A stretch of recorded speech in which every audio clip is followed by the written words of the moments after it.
Bonsoir à tous. Et je suis évidemment ravi de discuter ce soir avec un homme que vous connaissez toutes et tous, qui incarne la sagesse, avec qui on va pouvoir parler de paix. Alors là, on va vraiment parler de l'avenir, parce que ce qu'on va voir aujourd'hui avec Marek Alter, si tu en es d'accord, c'est au fond, est-ce qu'il y a une paix possible après toutes ces guerres? Alors, tout le monde connaît Marek Alter, tous les Français connaissent Marek Alter, tu es connu très au-delà des frontières de notre pays. Je ne vais pas reciter toute ta bibliographie. Je crois que les Mémoires d'Abraham sont l'un des ouvrages qui s'est le plus vendu au XXe siècle. Ça a été des millions d'exemplaires vendus dans le monde, quelques millions d'exemplaires vendus partout dans le monde. Alors, nous n'avons pas en commun le nombre de nos ventes d'ouvrages, malheureusement, je le déplore pour moi, mais nous avons quand même en commun notre éditeur, IXO, et tu as publié l'année dernière chez IXO. C'est comme ça que nous sommes connus. Absolument, un petit ouvrage absolument fabuleux qui s'appelle Dans tes yeux, alors qui, comme souvent chez toi d'ailleurs, est sans doute en grande partie autobiographique et en partie romancé, mais qui se passe dans le ghetto, que tu as connu bien évidemment. Et qui est, voilà, que vous pouvez trouver à la librairie, et qui est vraiment un opus très, très émouvant et voilà, et qui vient continuer cette bibliographie absolument extraordinaire. Alors, on va parler, Marek, évidemment des conflits, des guerres, de leur résolution, on l'espère, des gens aussi qui peuvent participer à cette résolution, puisque tu connais très bien la plupart des chefs d'État qui aujourd'hui gouvernent les pays qui sont en conflit. Mais si tu en es d'accord, je voudrais qu'on commence cet entretien, comme on l'a fait hier d'ailleurs avec le président Sarkozy, qui était d'ailleurs ravi de te voir, par une analyse sur ce qui s'est passé à Amsterdam, évidemment. Donc je le rappelle pour ceux d'entre vous qui n'auraient pas vu les images qui sont absolument insoutenables. C'est très très difficile à regarder, de supporters israéliens d'une équipe de Tel Aviv qui se sont fait agresser, brutaliser, molester, tabasser, et qui ont dû être rapatriés d'ailleurs en Israël. Voilà, comment tu interprètes les choses et qu'est-ce que ça t'inspire? Bon, mets bien ton micro. Nous passons un mauvais moment. Ça veut dire nous tous. Pourquoi? Parce qu'il y avait toujours des guerres. La violence est inhérente à l'homme. D'ailleurs, ce n'est pas par hasard qu'un des 10 commandements commence « Tu ne tueras point ». Ça commence tout de suite comme ça. Alors, Freud, il a inventé les moi, qui est la violence, et les surmoi qui contrôlent la violence. Donc, ce n'est pas nouveau. Ce qui est nouveau, c'est que nous avions avant des espoirs collectifs, espoirs individuels, chacun de nous a l'espoir pour ses enfants, monter en grade dans son travail, gagner un peu plus, passer de bonnes vacances, chacun de nous. Et puis, il y a des espoirs collectifs. Mes parents, mes grands-parents croyaient qu'on pouvait changer le monde. Après la guerre, Deuxième Guerre mondiale, 70 millions de morts. Qui dit mieux? Ça veut dire que c'est la population de la France. Aujourd'hui, on n'a plus ça. On n'a plus ça. Je suis arrivé en France en 1950. Les 1er mai, le Parti communiste, la CGT, mobilisait 1 million de personnes. Quel parti politique aujourd'hui mobilisera 1 million de personnes au nom d'un idéal? Aucun. Personne.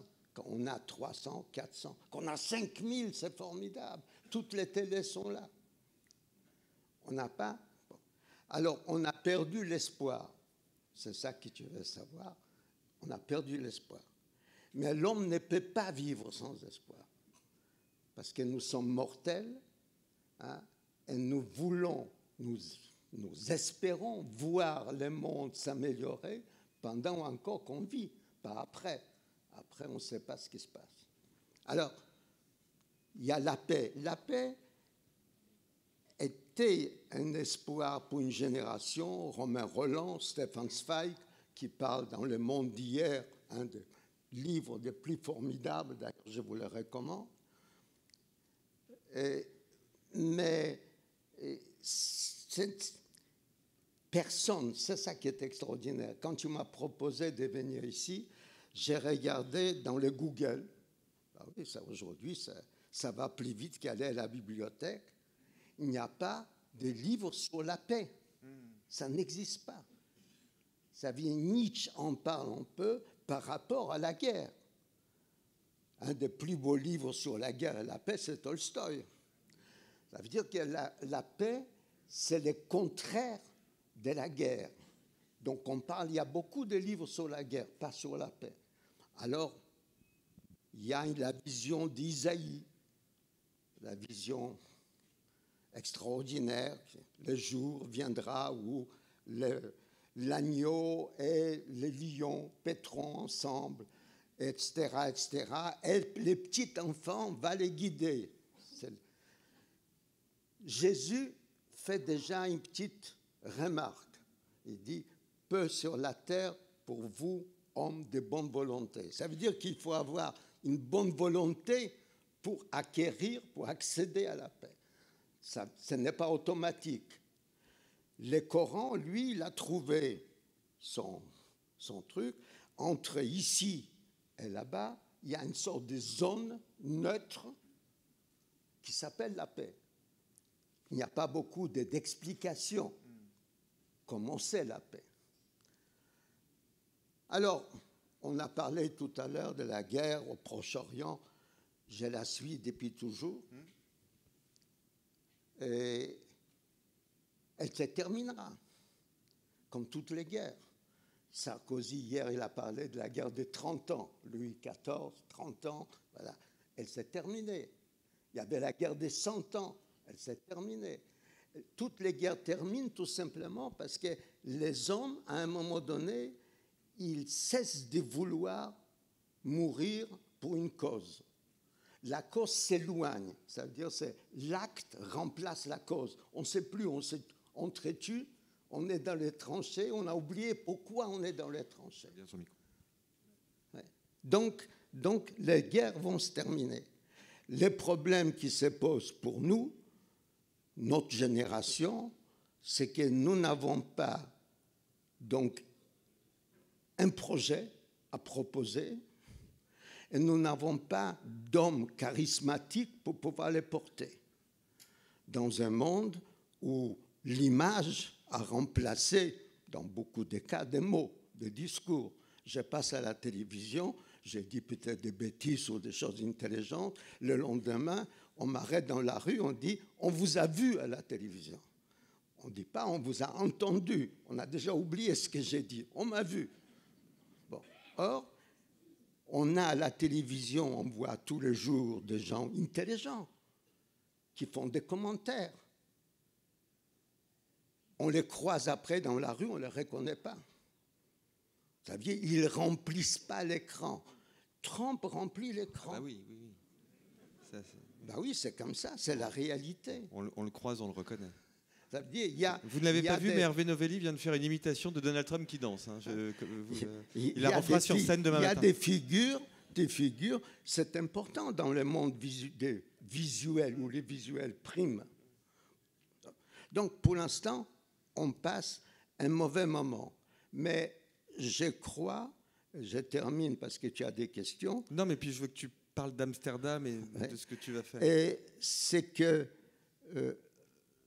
je ne crois pas qu'il y ait aujourd'hui, parmi les gens qui pensent, qu'on appelle les philosophes, qu'il y ait quelqu'un capable de nous proposer ce que les Allemands appellent le Weltanschauung, la conception du monde, une nouvelle relation entre les hommes, le partage des richesses, etc. Tout ça, c'était déjà dit.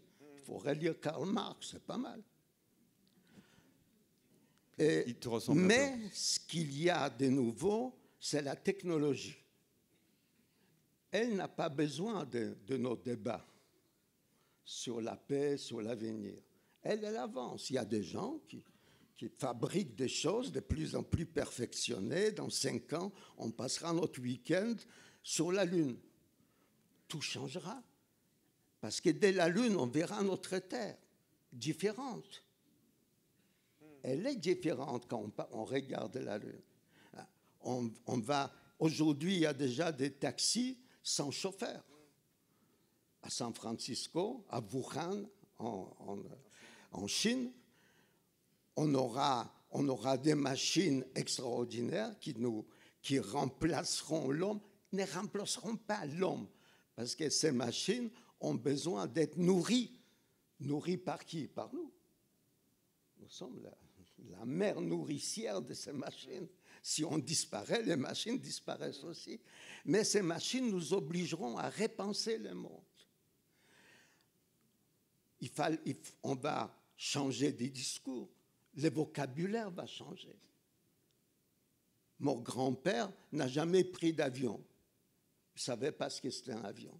Bon. Moi, j'ai pris un avion. Et du coup, j'ai appris des mots qui sont liés à l'avion.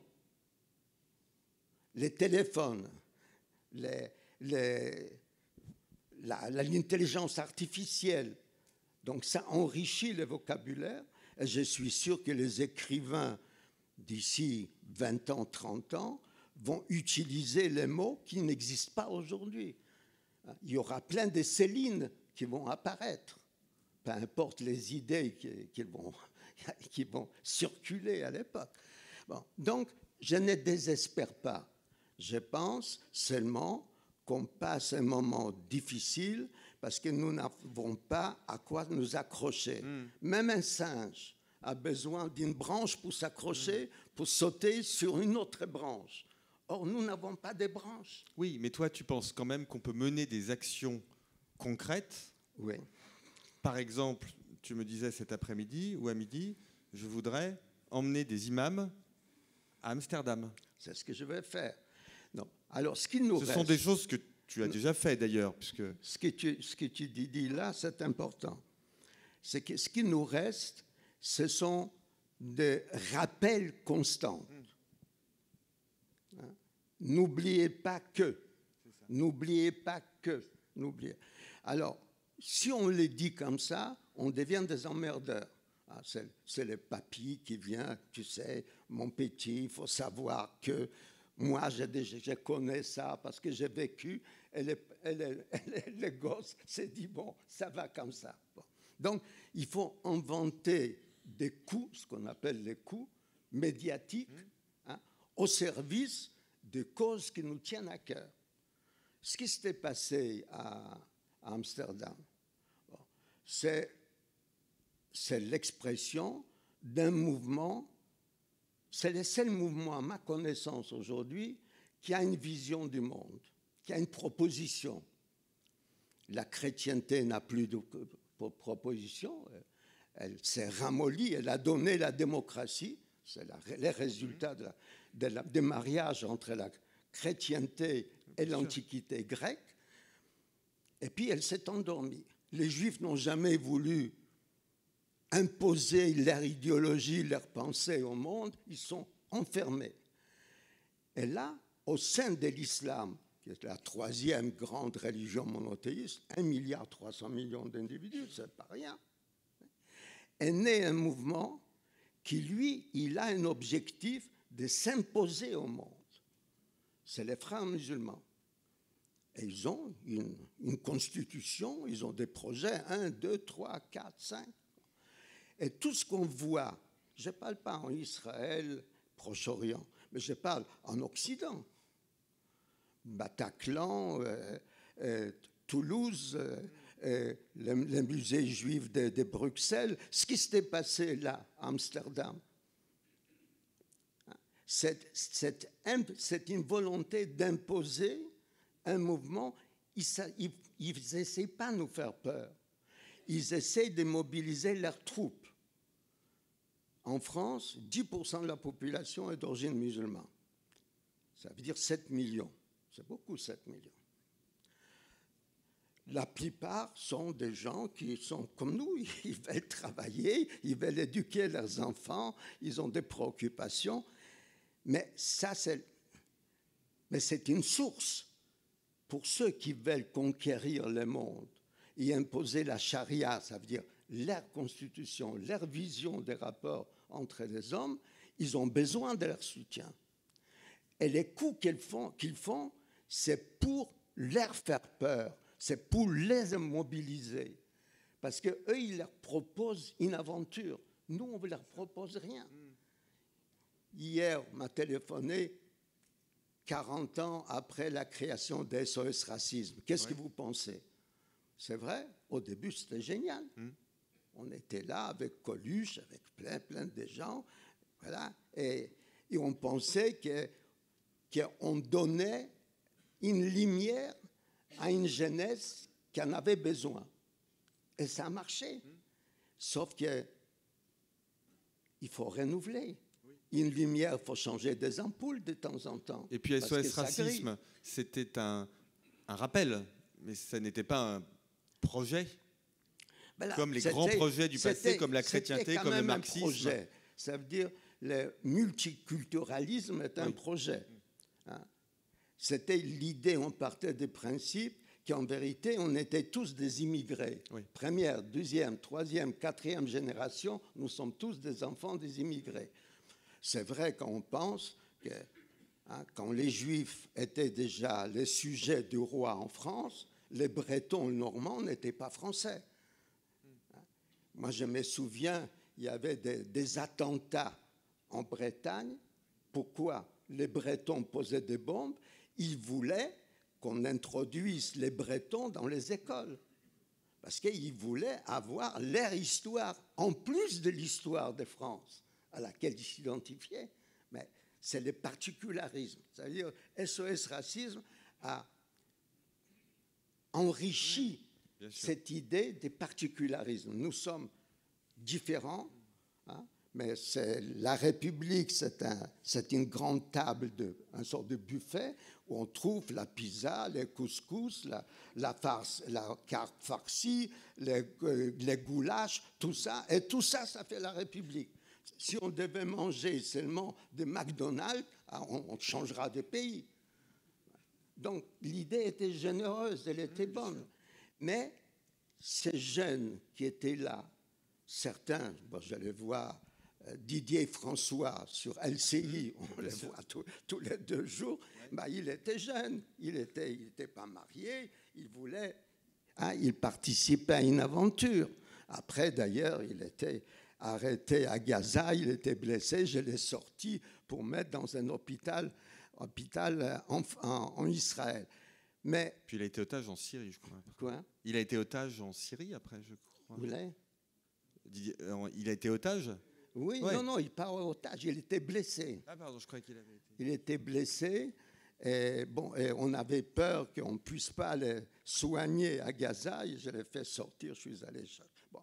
Mais donc, Julien Drey, on les voit en train de discuter à la télévision. Ça veut dire sont des gens qui ont vieilli et ils n'ont pas, leurs enfants ne les ont pas suivis parce que les temps changent. Hein? C'est les Grecs qui disaient on rentre dans une rivière, 1 minute après, ce n'est plus la même rivière parce que l'eau coule. Et nous, on pense qu'on est toujours dans l'eau et on s'asperge. On s'asperge pas avec la même. Voilà. Donc, alors les coups, comment on devait, je ne suis pas sûr que mon idée est bonne, réagir après ce qui s'était passé à Amsterdam. Le roi d'Hollande a fait une déclaration émouvante. Il est allé à la télévision et il a dit pardon à la communauté juive d'Hollande. On connaît Anne Frank, la maison d'Anne Frank est toujours là. Et sur la façade, vous savez ce qu'il est écrit? Je continue à croire que l'homme est profondément bon et généreux. Une fille qui a été dénoncée et brûlée à Auschwitz. Donc, il vient, il dit pardon, nous n'avons pas su vous protéger il y a 80 ans et nous n'avons pas su vous protéger maintenant. C'est fort. Bon. Mais il a dit, et après, qu'est-ce qu'on fait? Qu'est-ce qu'on fait? Ça veut dire, on est en train de propager la haine d'une minorité qui s'est installée en Europe, qui est là, de l'islam. Est-ce que ceux qui sont attaqués, hein, qui tapaient sur le ventre des femmes à Amsterdam, sont l'expression même de l'islam?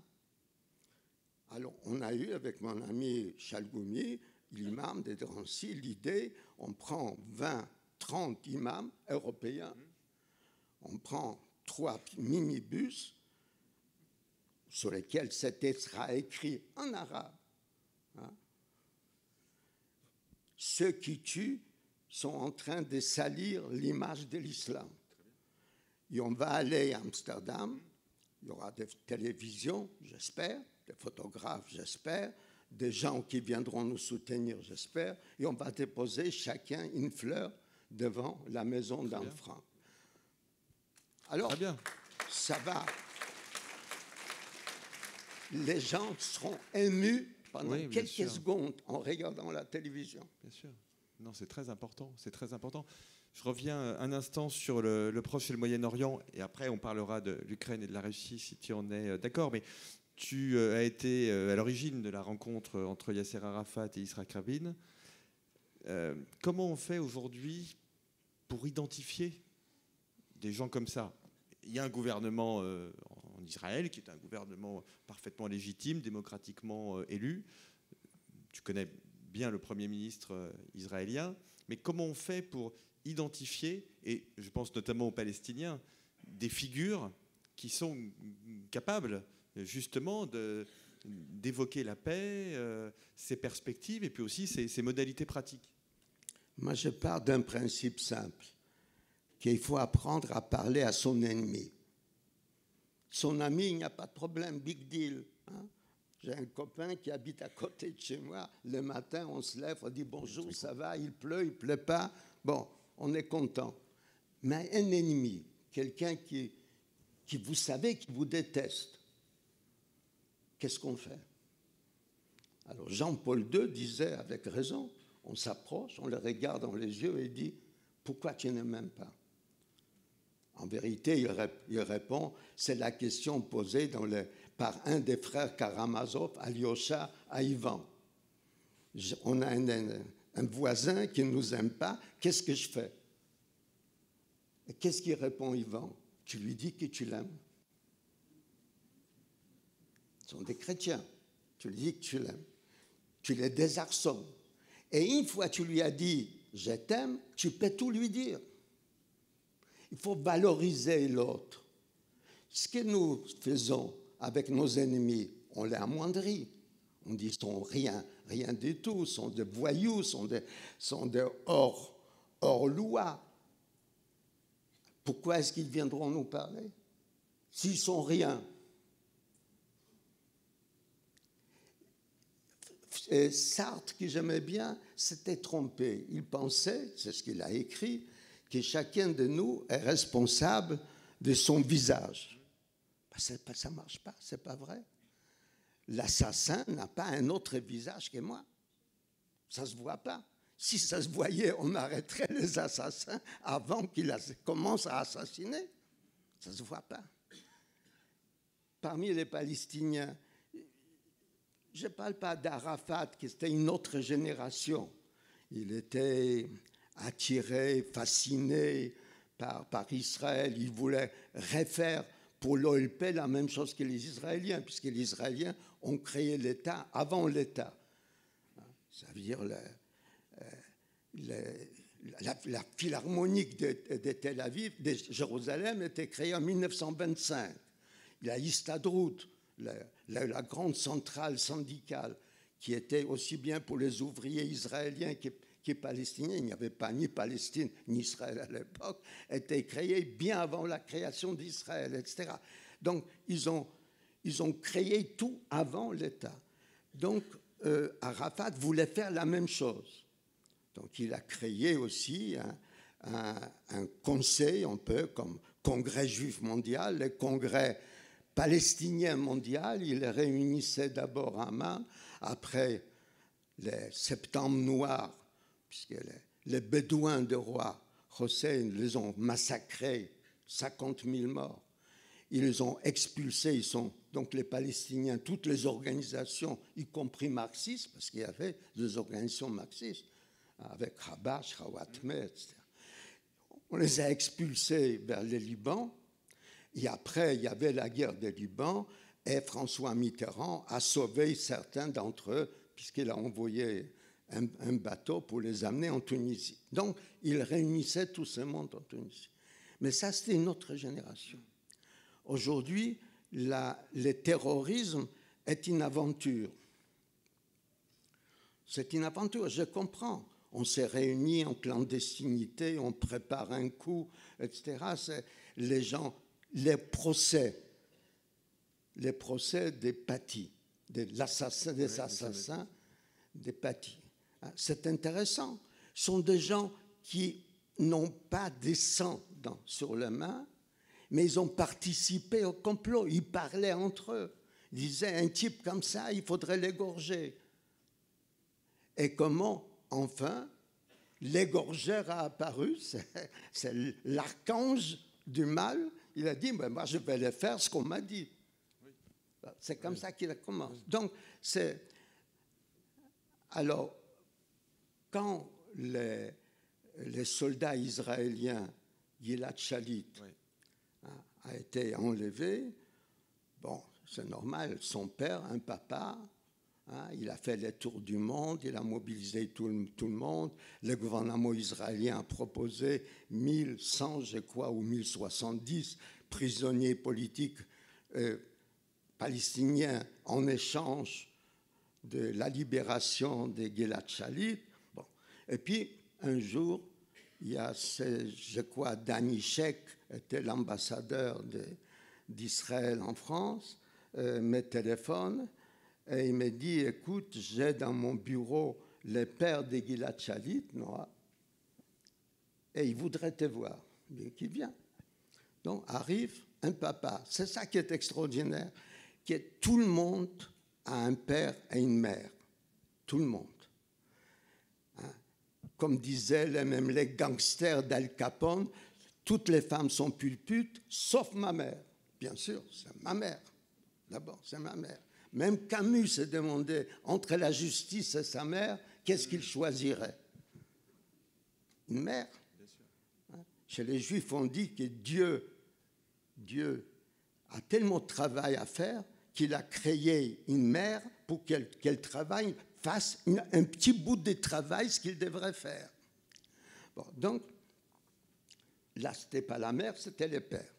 Il arrive, il vient avec un tas de journaux, de dossiers, c'est émouvant.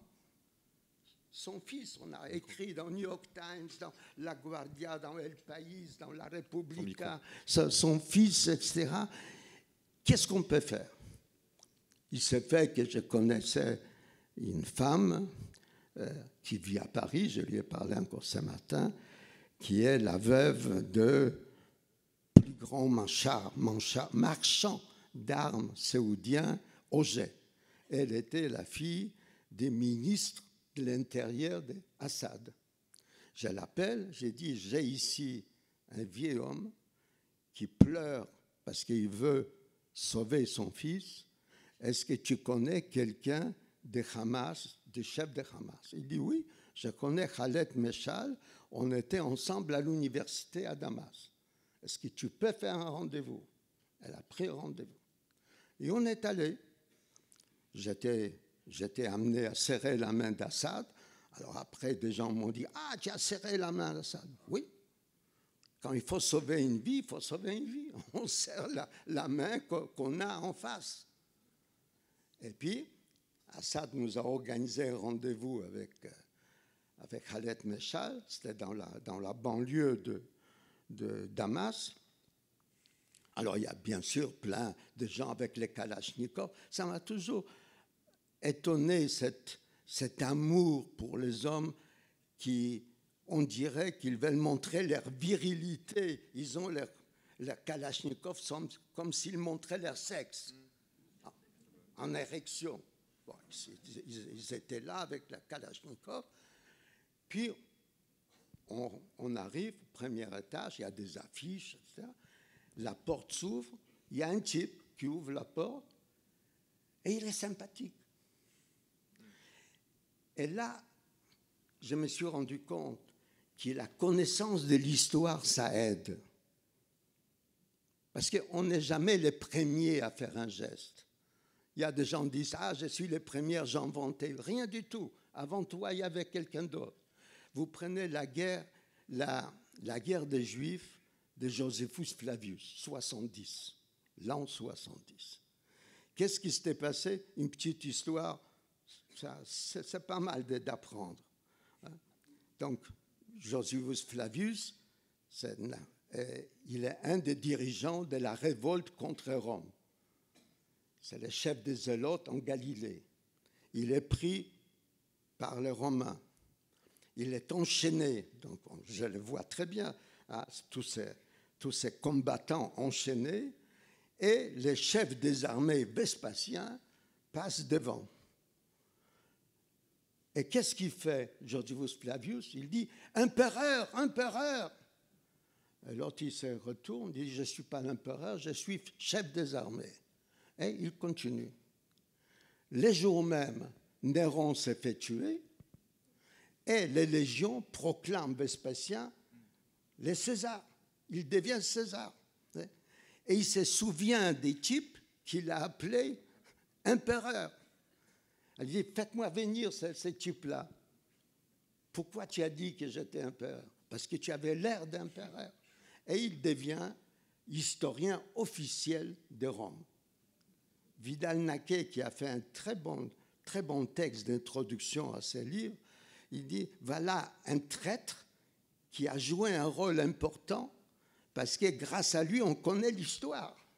C'est le seul qui a... Tacite, un petit peu, on a parlé, mais c'est lui qui raconte l'histoire. Donc, en voyant ce type, j'ai pensé à Josephus Flavius. Je ne suis pas Josephus Flavius. Et qu'est-ce que je lui dis? J'ai dit, mais vous avez une bonne tête. Vous avez la tête du futur président de la République palestinienne à côté d'Israël. Et il est tellement ému, il me prend dans les bras. Alors, on rentre, on prend du café, etc. Et sur son bureau, il y a 2 photos, 2 filles. J'ai dit, sont vos filles? C'est-à-dire, on parlait en anglais, il parlait mal anglais, donc il y a Naed qui traduisait. Il dit, oui, qu'est-ce qu'elles font, vos filles? Une va être médecin, l'autre avocate. Ça devient un papa. C'est fini. C'est-à-dire, ce n'est pas un preneur d'otages. Un papa, il a 2 filles. Et il y a une qui travaille mal. Et comme il a appris que j'ai créé des universités en Russie, il s'est demandé si je ne pouvais pas prendre une de ses filles dans une de ces universités en Russie. Et à un moment donné, il dit, mais attendez une seconde, vous n'êtes pas venu m'interroger sur ma vie. Je dis, mais ça m'intéresse. Normalement, vous êtes mon ennemi, donc vous m'intéressez. Il dit, ben alors, écoutez, qu'est-ce que vous voulez? J'essaye, Naed m'a déjà dit. Non, parce que maintenant, je vois les choses différemment. Supposons que les Israéliens enlèvent une de vos filles. Vous ferez quoi? Et là, il a montré qu'il a même un sens d'humour. Il dit, je téléphonerai à quelqu'un comme vous. Et quelques jours après, il a été libéré. Israéliens ont payé ce qu'il fallait payer. J'étais à son mariage. Aujourd'hui, Noah, son père est mort. Lui, il a 2 enfants. On a sauvé une vie. Ce n'est pas tous les jours qu'on sauve une vie. Mais on sauve une vie comment? En parlant avec ceux qu'on n'aime pas. Oui, mais j'entends bien cet argument. Mais tu as par exemple beaucoup parlé avec Vladimir Poutine et ça n'a pas suffi. Tu dis qu'il faut parler à son ennemi, mais est-ce que parler à Vladimir Poutine, je fais d'ailleurs du mauvais esprit, mais à tort, parce que le président Sarkozy expliquait hier soir il était d'accord avec moi. Voilà, non, mais c'est pour ça que je te dis ça. Mais néanmoins, est-ce que ça peut suffire à tout le moins pour lui demander de cesser de manipuler les élections en Géorgie comme il l'a fait il y a quelques jours, en Moldavie comme il l'a fait il y a quelques jours? Parce qu'il ne s'agissait pas d'une vie humaine, il s'agissait des vies humaines. Ça veut dire, moi, je n'avais pas les moyens, je n'avais rien à donner à Poutine. Bon, Poutine, je l'ai connu il y a 32 ans, Andrei Sakharov, que j'aimais beaucoup. On a fait toute une campagne en France, partout, pour sa libération quand il était envoyé à Gorky. Il était libéré, il m'a téléphoné. Je parle russe, parce que bon. Donc c'est important la langue. Et il m'a fait venir à Moscou. Et il m'a dit, pourquoi tu ne crées pas une université occidentale en Russie? Et il m'a dit une chose qui m'a frappé. Parce que je lui ai dit, alors maintenant, ça y est, c'est la liberté. Il dit non. La liberté, c'est comme une orange. En russe, c'est apelsine, orange. Celui qui n'a jamais vu d'orange ne demandera pas d'orange. Il faut d'abord expliquer que l'orange existe, les qualités de ces fruits. Et alors, peut-être, des gens vont réclamer ces fruits. Autrement, pourquoi réclameraient-ils quelque chose qu'ils ne connaissent pas? Alors, c'est l'éducation. Tu crées une université, et on a créé ensemble une université à Moscou. Là-dessus, en France, il y avait Chirac qui était maire de Paris, et il m'appelle, il dit, j'ai chez moi le maire de Saint-Pétersbourg, c'est Sobchak, c'était le premier maire post-communiste. Et il va te voir. Donc, j'habite pas loin de l'hôtel de ville, donc j'arrive.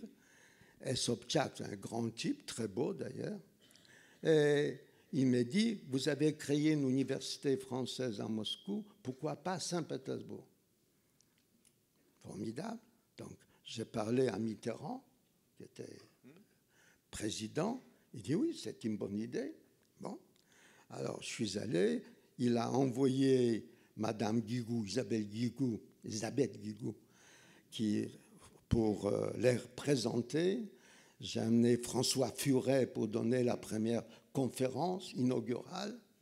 Et Sobchak a organisé un dîner. Et autour de la table, entre Guigou et moi, il y avait un jeune homme, plutôt timide. Et moi, je parlais, bon, je traduisais un petit peu ce qu'il disait Furet au maire de Saint-Pétersbourg. Et à un moment donné, Elisabeth Guigou me dit, demande à ce jeune homme qui il est, en désignant le type entre nous, parce qu'il reluque tout le temps mes seins et je ne peux pas lui parler. Je dis, mais il parle une autre langue, oui, il parle l'allemand, mais moi, je ne parle pas l'allemand.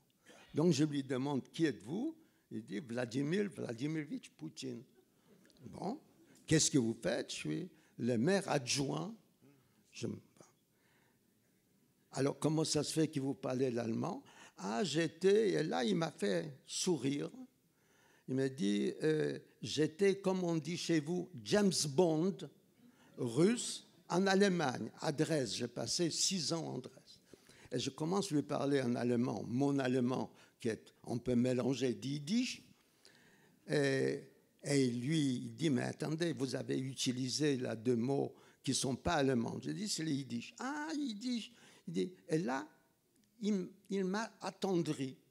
C'est drôle. Hein? Comme quoi, ça veut dire, quand vous voyez un gosse, vous ne savez pas qu'est-ce qu'il va devenir quand il sera plus âgé.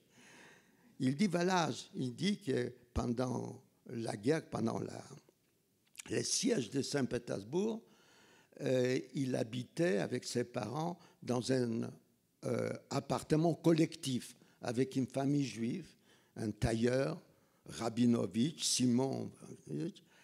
Et tous les vendredis, ce Simon Rabinovitch sortait un grand livre et il le lisait en se balançant. Donc un jour, le petit Vladimir Vladimirovitch lui demande, Simon, c'est quoi ces livres? L'autre, il dit, c'est Talmud. C'est quoi le Talmud? Et là, il me dit, Simon m'a expliqué, mais vous savez quoi? Ça ne m'a pas intéressé. Et j'ai trouvé ça bien. C'est bien. Quelqu'un qui reconnaît, ça ne l'a pas intéressé. D'ailleurs, c'est difficile, hein, c'est compliqué. Je comprends que ça puisse ne pas intéresser. C'est comme ça que je l'ai connu. Puis après, il est devenu président. Paris Match m'a demandé de faire son premier entretien. C'est ce que j'ai fait. Mais il était encore modeste. Les problèmes, c'est les problèmes de tous les hommes politiques. C'est drôle. Alexandre Dumas, beaucoup de nos écrivains ont visité la Russie. Je ne parle pas de Michel Strogoff, qui était écrit par Jules Verne, qui lui n'a jamais visité la Russie. Mais Balzac a écrit les lettres de Kiev parce qu'il était amoureux de Madame Hanska et il traversait toute la Russie pour passer une nuit avec son amour. C'est quand même extraordinaire. Quel amour! Puis il y avait Gautier, bien sûr. Bon, il y a Alexandre Dumas qui a écrit les écrits de Russie. Et lui, il a compris, quand il a vu les murailles crénelées du Kremlin, il a dit, c'est lui qui est derrière ces murailles, sera au bout de 2 ou 3 ans un dictateur. Parce qu'il est coupé du monde. Il ne peut pas faire autre chose. Il va penser, parce que les Kremlins, c'est comme la cité chinoise à Pékin. Oui, cité interdite. Cité interdite. Il y a 12 cercueils, églises. Il y a des 25 000 personnes qui y travaillent tous les jours. On pense que c'est ça la Russie. Il n'est plus en Russie. Alors, il y a une chose qui lui reste, et ce que j'aime chez les Russes, c'est le respect de la culture, de la littérature. Tout Russe qui se respecte, même quand il est paysan, il va vous réciter un poème de Pouchkine. Tout Russe. Je vous donne un petit exemple, ça va vous amuser, vous aussi d'ailleurs.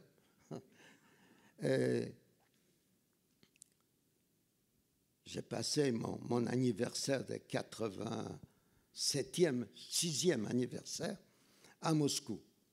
Donc l'université de Moscou a organisé une fête et l'ancienne université est juste en face des Kremlins. Donc, les Russes sont extrêmement fidèles.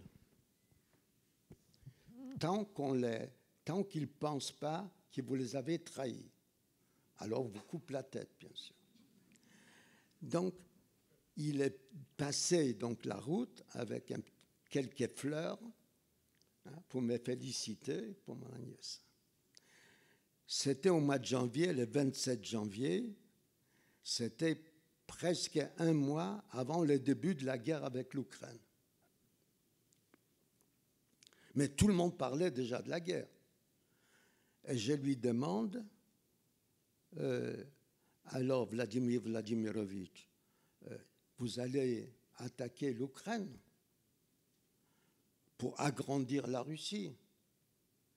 Et il me répond, une phrase d'ailleurs qu'il a répétée à Oliver Stone dans son entretien filmé, c'est lui qui ne regrette pas l'Union soviétique qui a su réunir 73 ethnies dans le même espace, n'a pas de cœur. Mais c'est lui qui voudra un jour reconstituer cet empire, n'a pas de tête. Donc moi je suis rentré à Paris, j'ai dit il n'y aura pas de guerre. Je me suis planté, bien sûr, parce qu'il y avait la guerre. Bon. Alors j'ai écrit une lettre. Voilà, la fameuse lettre ouverte que tu as écrite. La lettre ouverte à Poutine, qui était reprise par Commerçante, c'est un grand journal un peu comme Les Échos en France, et où j'ai cité Montesquieu. Montesquieu dit quelque part, d'après moi, il disait quelque part, que quand la guerre, pour faire la guerre, il faut 2 personnes. L'une qui agresse et l'autre qui rend la guerre incontournable. Quand Khrouchtchev met cette fusée à Cuba, il faut relire les discours de Kennedy. Génial. Et il dit, au moment où je vous parle, des centaines d'avions bombardiers sont déjà en route pour détruire Moscou. Je vous donne 24 heures pour enlever vos fusées. Et Khrouchtchev enlève les fusées. Donc, je mets cette phrase-là. Un an après, en pleine guerre, je suis de nouveau à Moscou. Je les croise chez mon ami Peskov, qui est son porte-parole. Et il me dit, tiens, vous avez cité Montesquieu. Il connaît Montesquieu. C'est comme quoi on peut être cultivé et bombarder et tuer les gens. Ce n'est pas la culture qui empêche de faire la guerre. Heidegger était nazi. Ben oui. Les Allemands écoutaient Bach, voilà, Beethoven, Haydn, oui. Et il dit, mais où est-ce que vous avez pris cette phrase? Alors, j'ai réfléchi, j'ai dit, je pense dans l'esprit des lois. Donc on attend. 2 minutes après, la secrétaire arrive, il dit, j'ai regardé partout, cette phrase n'existait pas. Il est allé chercher la phrase. Ça paraît...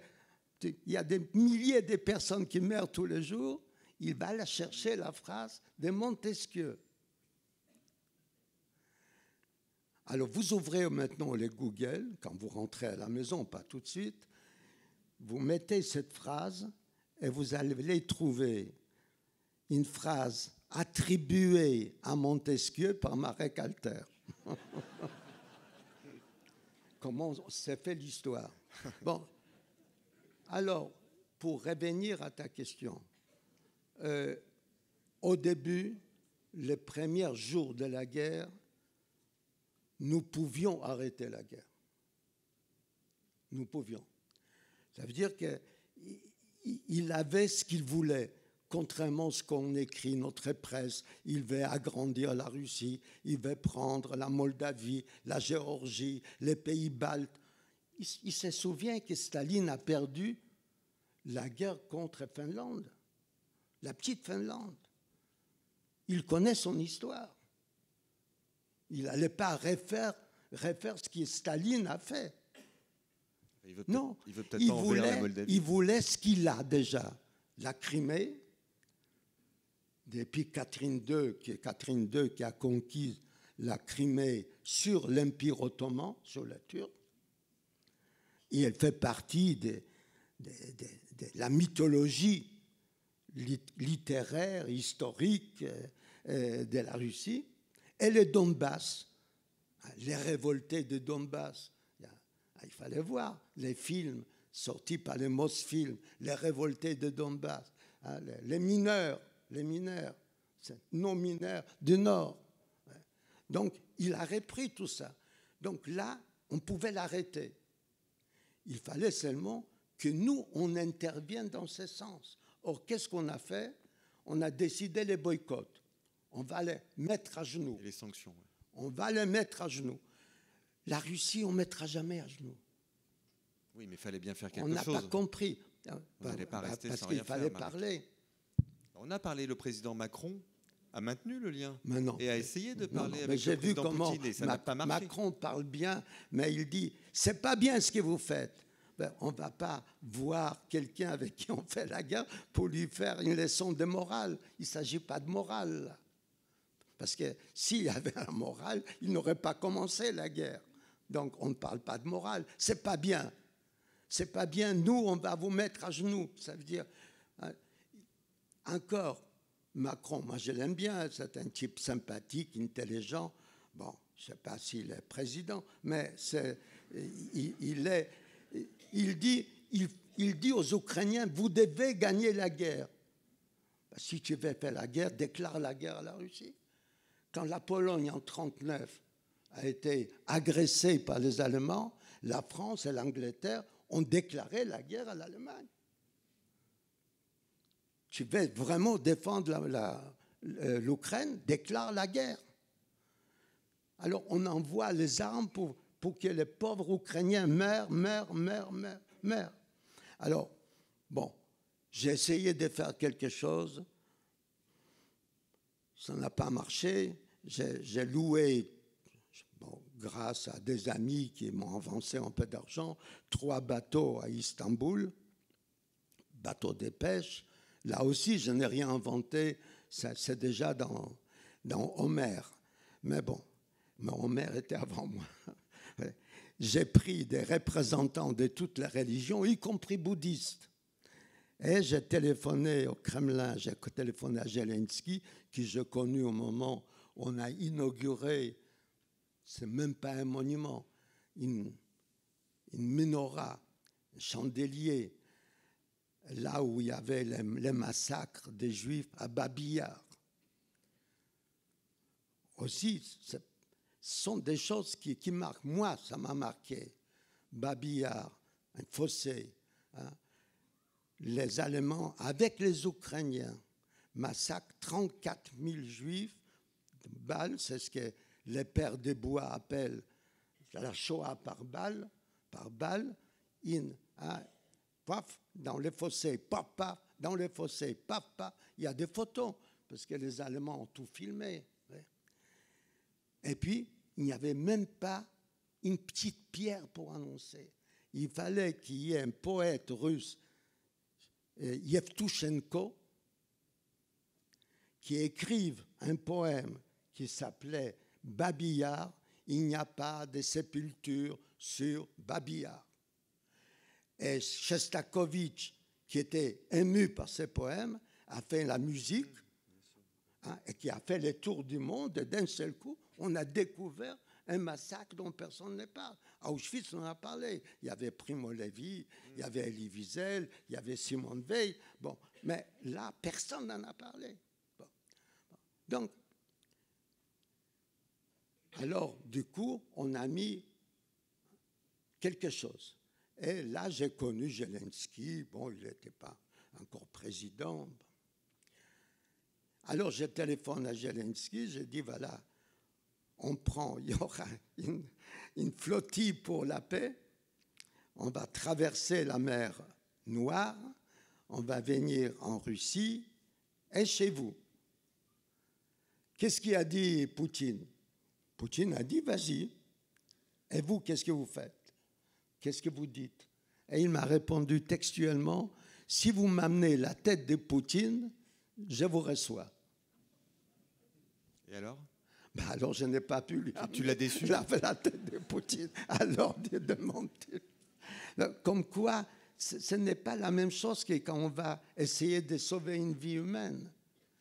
Là, au mois de décembre, je vais à Doha en espérant de faire libérer les 2 otages français. Imaginez-vous, nous avions 3 otages. Un est déjà mort. Français, passeport français. Absolument. Et nous n'avons rien fait pour. Nous n'avons même pas proposé. J'en sais rien. Je ne sais pas, quelque chose, une relique française de Notre-Dame de Paris, j'en sais rien. On n'a rien fait. Bon, je ne dis pas que je vais réussir, mais j'ai un rendez-vous, donc je vais aller.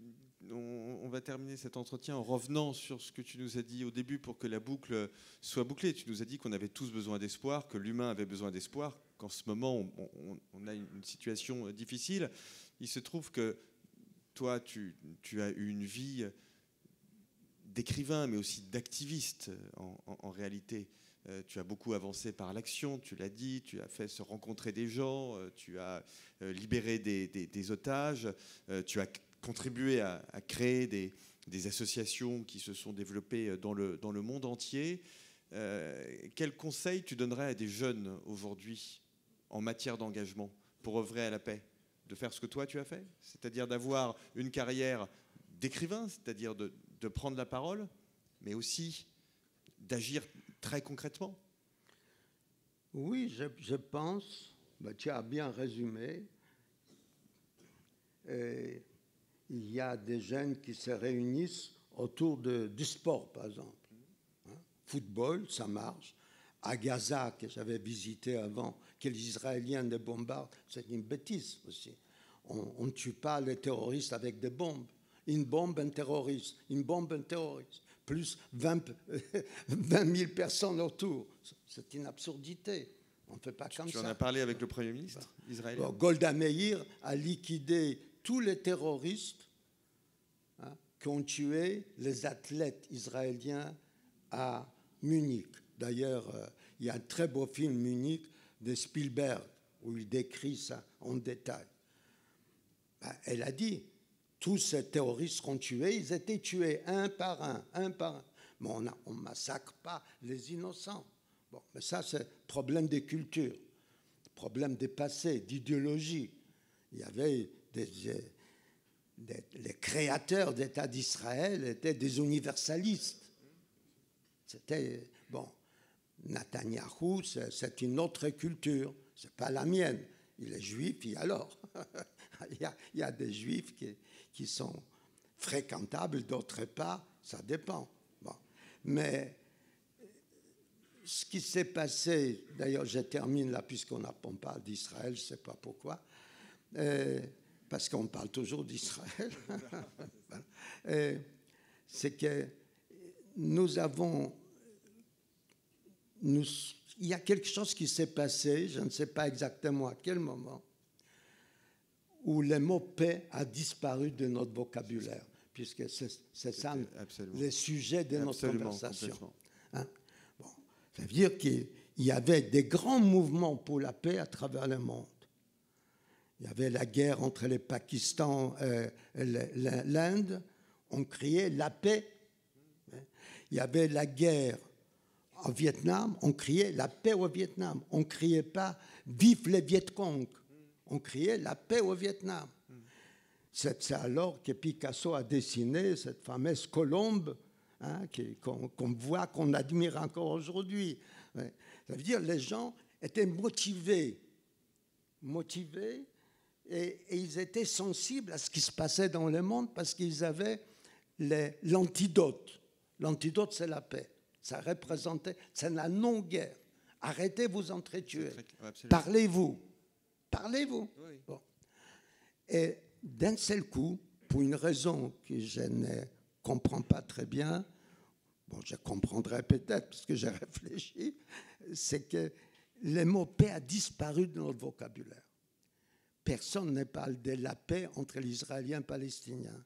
Personne ne parle de la paix entre les Ukrainiens et les Russes. Les conditions, après, on négocie les conditions. Mais comment on fait revenir, justement, le mot paix dans le vocabulaire, mais aussi même dans le comment débat politique, on réintroduit la notion de la paix? Je ne sais pas. Si je savais, je l'aurais déjà fait. Je ne sais pas. Et peut-être il faut inventer un autre mot, puisque celui-là, on dirait qu'il était trop souvent utilisé et qu'il est usé, mais je n'ai pas d'autres mots. Peace, shalom, salam, barish en turc, mir en russe. Ma femme a fait un monument à Paris où elle a marqué le mot paix dans 52 langues. Bien sûr, un monument très connu. Bon, donc, c'est un mot que tout le monde admirait. D'un seul coup, il a disparu de notre vocabulaire. Quand vous n'avez pas des mots pour désigner une situation rêvée, vous ne pouvez pas la réaliser. Vous voulez l'arrêt de la guerre en Ukraine. Bon, mais il faut leur proposer quelque chose. Arrêtez de vous entretuer. Ça ne veut rien dire. Quand vous dites la paix, vous dites quelque chose. Bon, donc là, hein, réfléchissez, hein, tous. Ah, voilà, il y a un travail à faire, des réflexions, trouver autre chose. Les sujets, l'objet, la volonté existe. Elle existe en nous. D'ailleurs, quand on voit les scènes de désolation que les guerres provoquent, on est écœuré. On ne voudrait pas les revoir sur les sols français. On a vu ça. Hein. Quand on va... J'avais une ferme dans la Somme, en Picardie, et il y a ce cimetière sans fin, des croix blanches. C'est impressionnant. Il y avait un film d'ailleurs, je termine là-dessus, d'Abel Gans. Il était très grandiloquent. Il y a un type qui se bat pour la paix, il veut éviter d'autres guerres, et on ne l'écoute pas. Et alors il va dans un cimetière, il dit « Les morts, levez-vous !» Et puis les morts s'élèvent et ils marchent sur Paris. C'est extraordinaire, ça m'a impressionné. J'avais 15 ans quand j'ai vu ces films. Ouais. Il faut peut-être réveiller les morts pour nous réveiller, pour nous donner un peu indiquer les chemins. L'espoir, on l'a. Hein? L'espoir, on ne l'a pas perdu. Sinon, on ne serait pas là, si nombreux, en train de parler de la paix. Merci. Merci, Marek Alter. Merci à toi. Un grand merci.